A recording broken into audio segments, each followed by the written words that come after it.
welcome back to Mega Man 3. Today we're fighting Sparkman. Man of the Sparks, I guess. There's got to be something interesting to be said about all 8 of these guys.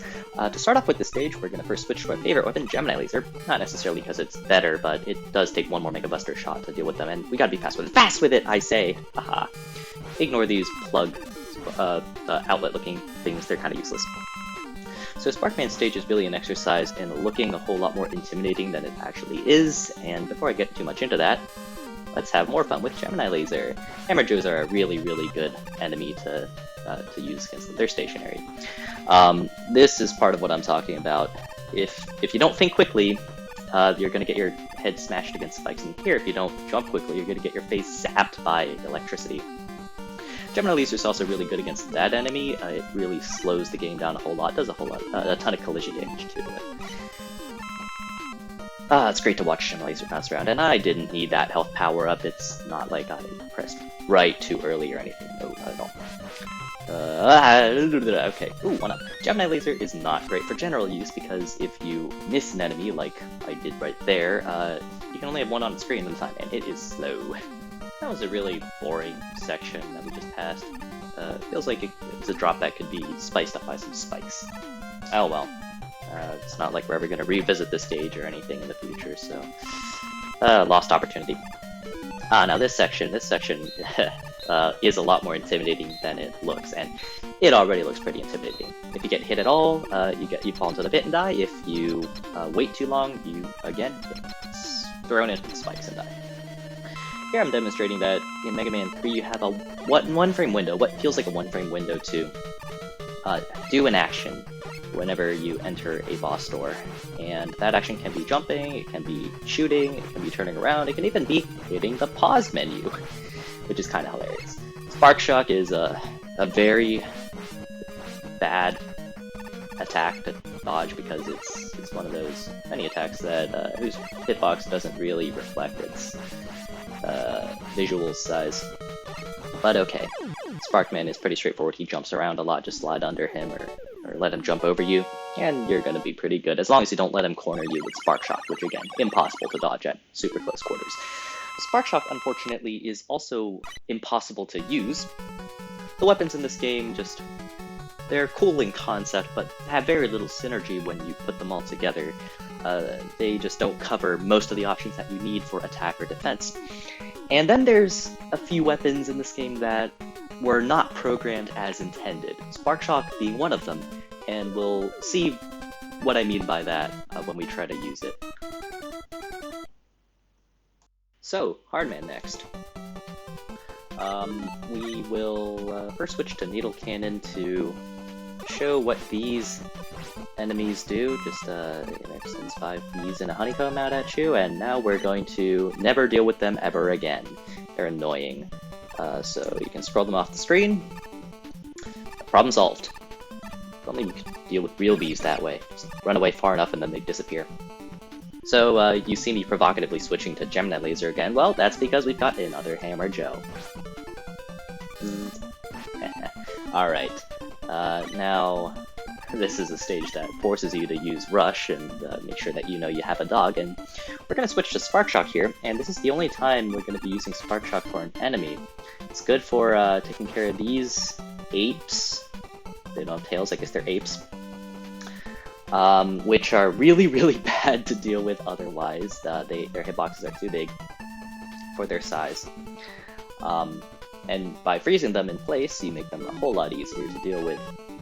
Almost no other weapons, save for Topspin, are good against them. Back to Gemini Laser for these things, deal with them easily. So the thing with Spark Shock is that you saw those sparky bits on the frozen enemy. Normally a frozen enemy is good, but when that counts as the weapon still being on screen, that means you can't switch to another weapon. You don't have to scroll that one off the screen. I learned that the easy way. Oh, and it's Breakman again. Yeah, so Spark Shock, it does not work as a get-out-of-jail-free card. I'm gonna freeze you in place and be able to hit you or dodge you however I want. No, you're stuck. not being able to shoot, attack, or otherwise kill that enemy until Spark Shock wears off. At which point, what was the point?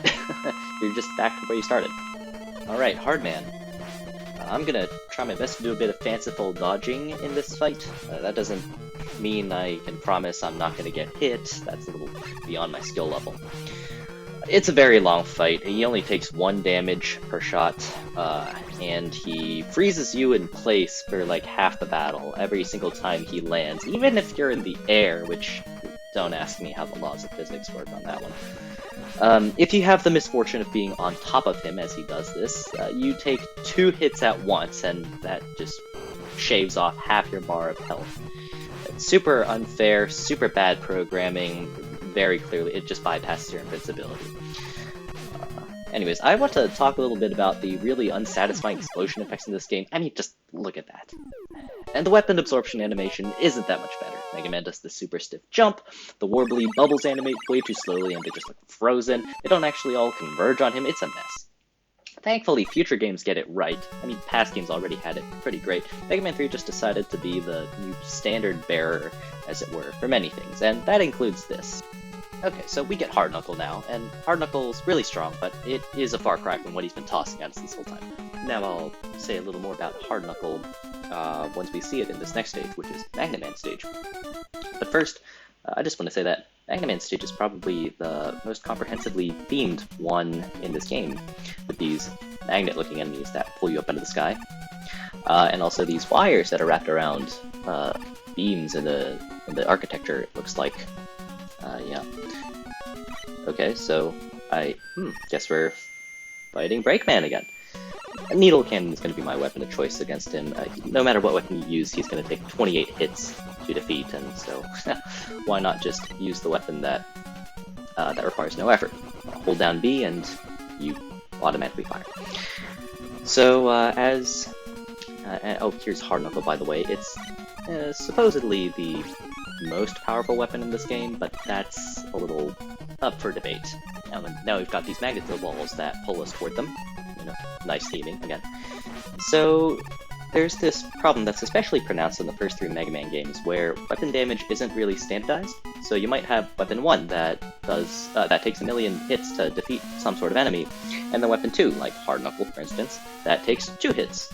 Oh, and now we've got these magnets pulling us toward them over disappearing bricks, and you can use Hard Knuckle to buy yourself a little bit of time in the air. Little known trick.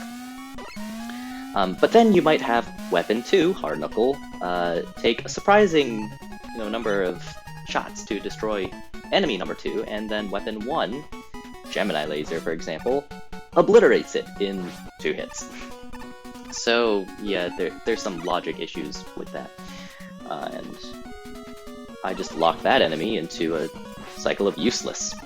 So I was talking a little earlier about these wires being wrapped around things. As any student of physics will probably not be able to tell you, wrapping a wire around something and then forcing a current through it will create a magnetic field.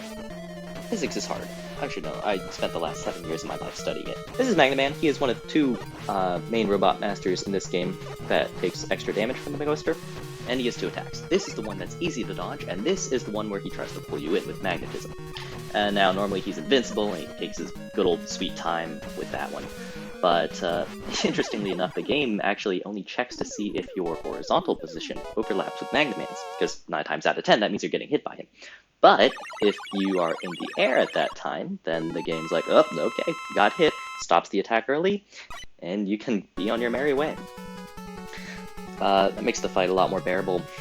I really like Magnet Man, I really like Magnet Missile, one of my favorite weapons in this game, and next time, we're going to see exactly why that is. Hope to see you then.